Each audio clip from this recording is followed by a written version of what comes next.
Welcome friends. সমস্ত রাজ্য সরকারি কর্মীদের জন্য অত্যন্ত গুরুত্বপূর্ণ আপডেট রয়েছে। বেশ কয়েকটি আপডেট রয়েছে, আজকে মিডিয়ায় উঠে এসেছে, আপনাদের সঙ্গে শেয়ার করবো। তার আগে আপনাদের কাছে অনুরোধ রাখবো, চ্যানেল নতুন হলে সাবস্ক্রাইব করবেন, জনস্বার্থে ভিডিওটি বেশি বেশি করে শেয়ার করবেন।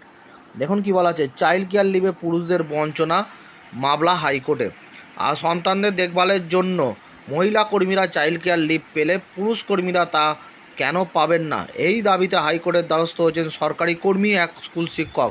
বুধবার বিচারপতি অমৃতা সিনহার দৃষ্টি আকর্ষণ করে মামলাকারীর আইনজীবী শামীম আহমেদ দাবি করেন, সন্তানদের দেখভালের জন্য মা এই ছুটি পেলে বাবা কেন বঞ্চিত হবেন। এ নিয়ে ইতিমধ্যেই রূপরেখা তৈরি করেছেন কেন্দ্রীয় সরকার। রাজ্যের তরফেও এ ব্যাপারে একটি নীতি বা পলিসি তৈরি করা হোক। তিনি আরও দাবি করেন, মামলাকারীর দুই সন্তান, তারা জীবনের প্রথম বড় পরীক্ষায় বসতে চলেছেন শীঘ্রই।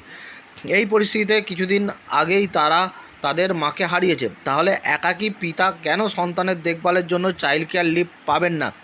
বিষয়টি নিয়ে দ্রুত শুনানির আবেদন জানানো হয়। আবেদন গ্রহণ করেছেন বিচারপতি সিনহা। দ্বিতীয় আপডেটটি দেখুন, গ্রুপ ইন্স্যুরেন্স স্কিমে জমা টাকার তথ্য জানতে পারবেন সরকারি কর্মীরা। গতকালই আমি এই বিজ্ঞপ্তিটা দেখিয়েছি, আজকে বাংলায় ভালোভাবে উঠে এসেছে, দেখে রাখুন। রাজ্য সরকারি কর্মী ও আধিকারিকরা যাতে তাদের গ্রুপ ইন্স্যুরেন্স কাম সেভিংস স্কিমের তহবিলে জমা টাকার তথ্য নিয়মিত জানতে পারেন, তার জন্য উদ্যোগী হলো সরকার।